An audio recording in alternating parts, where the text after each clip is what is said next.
What's going on, everyone? Juicebags here, and welcome back to some Dungeon Defenders 2 with a fun Chaos 7 knockup build in the Molten Citadel. As you see, we're in a Chaos 7 expedition, Molten Citadel here, and we're going to kind of do a turtle build on it, which does make the map run a little bit slower.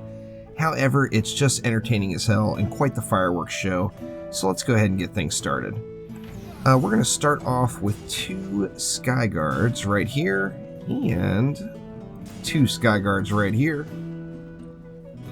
Then we're going to go with a Boost Aura on top of that little torch, and another Boost Aura right on top of this one.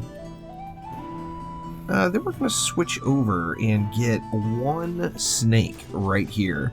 Now this snake is going to be very important for us, and the reason being is besides that snake, we're going full knockup, which means we won't have anything to counter assassins.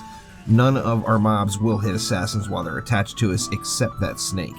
That will make this area right here in front our assassin killing area. So now we're going to go ahead and go 3 Earthshatter Towers right on each lane. Let's go ahead and get 3 there. Now on this center lane with the snake, we don't have enough DU for 3, so we're just going to go 2 there and rely on the snake to take the assassins off of us and burn down the rest of the mobs that don't get crowd controlled by the Earthshatter Tower. Now, it is important on your Earthshatters to make sure you're using the Earth Toss shard, as of course Earthshatters don't have knockup if you're not using Earth Toss. So by all means, throw Earth Toss on those Earthshatter Towers, and then we're going to spend the rest of our mana just doing kind of even upgrades around on the Sky Guards, and then dumping everything else we have into that snake. So let's go ahead and get wave 1 started here. And it is, you know, there's a lot of mobs on this map to be doing any sort of a turtle build. However, it's always entertaining getting the knockup builds in the mix, as, you know, just look at the fireworks show going off here. And as we push in, the fireworks are just absurd. 4 Skyguard Towers, and boy, they are getting some work done. There's no doubt about it. And, you know, I've got the opportunity here before the assassins get here where I can just kind of kick back on the core and appreciate exactly what it is that's going on here. As more mobs and heavier mobs start to push in, we'll see these Earthshatters really get a workout, and then it really allows you to showcase those Skyguard Towers as well, as they do just tear stuff up. There's no doubt about it. Getting through it there, we're about halfway through wave 1 now. So, I mean, it's not like absurdly slow. You're not waiting for the mobs to make it all the way up into this area like some of the older turtle builds would be. But it does run a little bit slower than a lot of the spawn camp builds that we've all become accustomed to here. And there is no doubt that the Earthshatter Tower is very, very mean.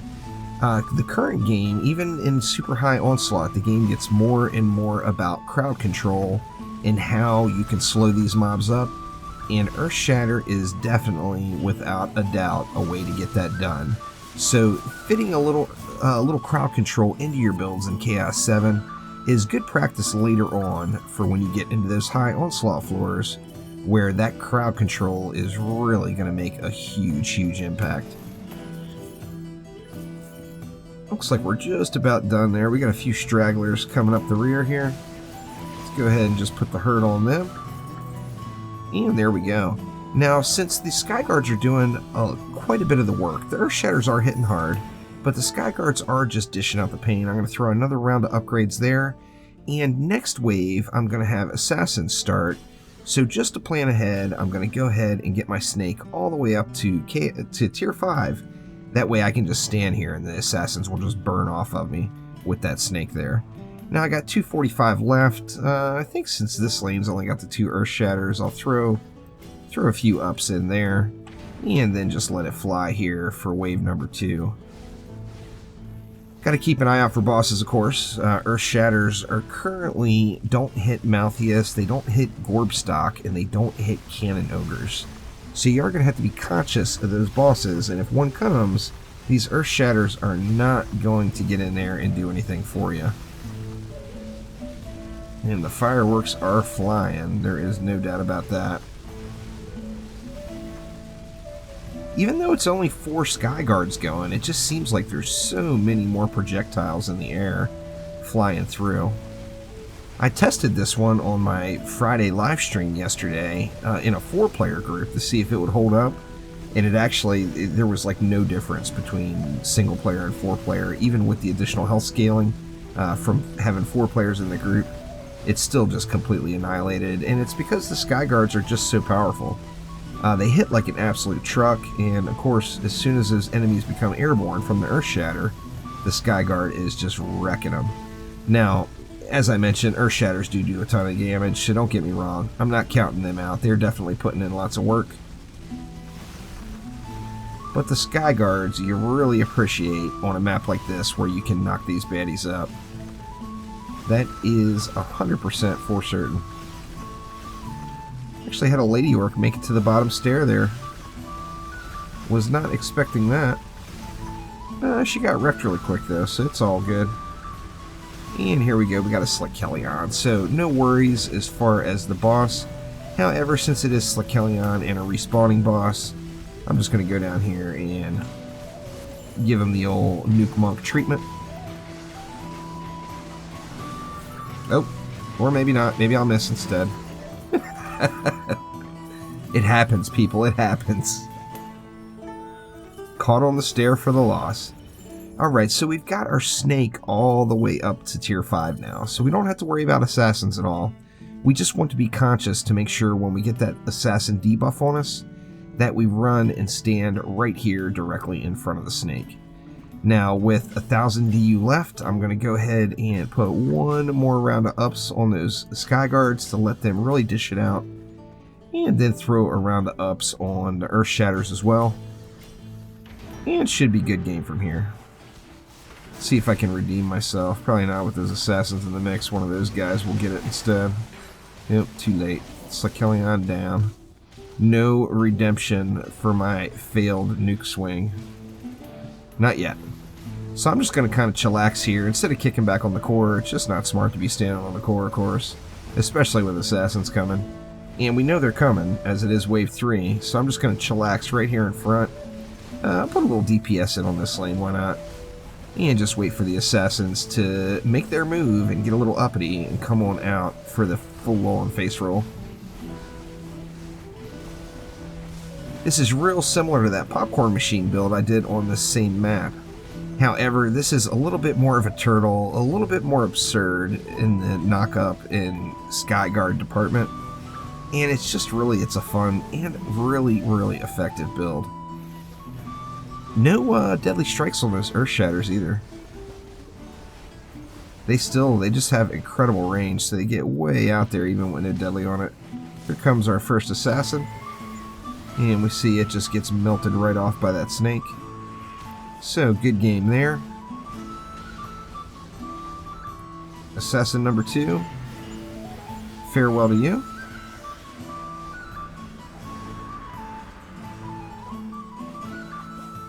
And this is still Chaos 7 gear. I'm sure some people might be wondering if this is actually Chaos 8 gear.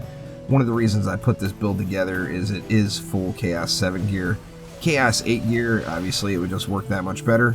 But Chaos 7, and still just getting it done as the Earthshatter Skyguard combo is just too mean. As I mentioned, always be conscious of Malthius, as the Earthshatter is not going to hit Malthius. So you got to get out there and get the job done. Now it will take care of the Malthius skeletons that get spawned, but it's just not going to hit Malthius, the boss.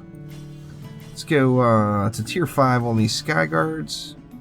And you know what? I think we're good, so I'm just going to kind of leave it from there. Let's try it. There we go. Redemption. I still know how to use this Nuke Monk. Just a little.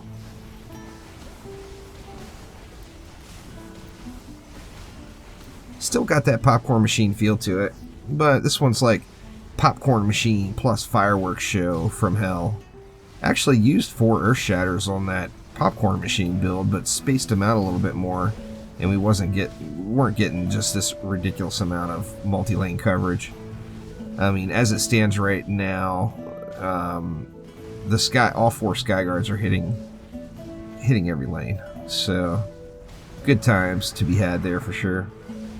And now we got a siege roller coming, so I do want to make sure I stay far enough away where the roller rockets don't end up wrecking all my defenses. However, still plenty in range of that snake to remove the assassins from me, as you just saw there. That roller is actually all by himself, so might as well just go give him a bit of a hard time over here. Just owned. Gonna have to give the assassin piggyback ride to get him back up in front of that snake. And that should be a good game here for the rest of the match. Just a matter of grinding it out and praying, just praying for those perfect mods to drop.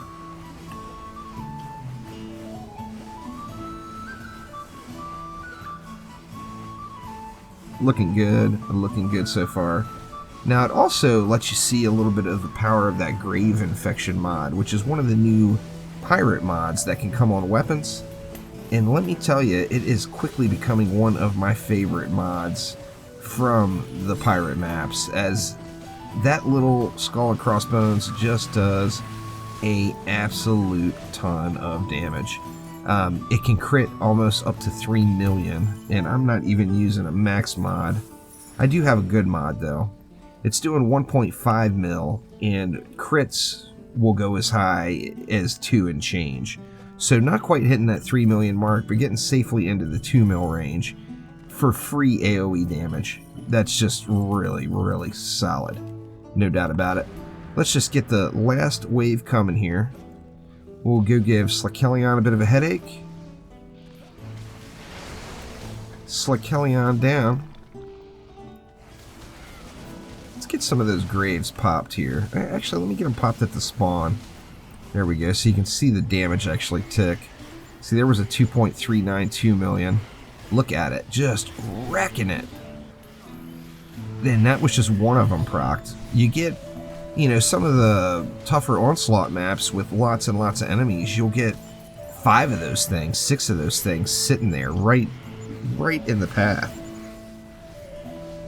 When all those pop, nothing is going to stand a chance. Everything is just going to get wrecked, no doubt about it. So we got a roller and an ogre. Let's go ahead and take care of Mr. Ogre first. Farewell to you.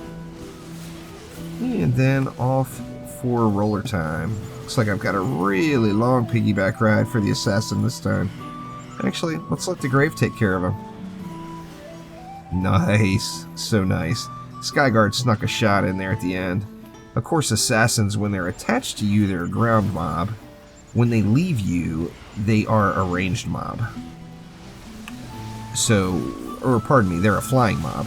So, of course, as a flying mob, the Skyguards will hit them once they leave you. One more assassin, go Snakey go. Thank you very much.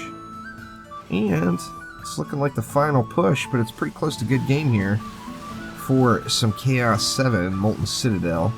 And, you know, we all know that you gotta farm. And if you want to do some endgame content and get yourself up to Chaos 7 quality relics, you are going to be farming an absolute ton of these dungeon maps. So without a doubt, make it as fun as you can and try different things out, like some of these popcorn knock-up Earthshatter Skyguard builds. And there we go, we get the victory. Chaos 7 Molten Citadel and another Chaos 7 geared build that will get the job done for you. So thank you all so much for watching. Click that like button, please subscribe to the channel, and I will be back soon with more Dungeon Defenders 2. Thanks again. I'll see you next time.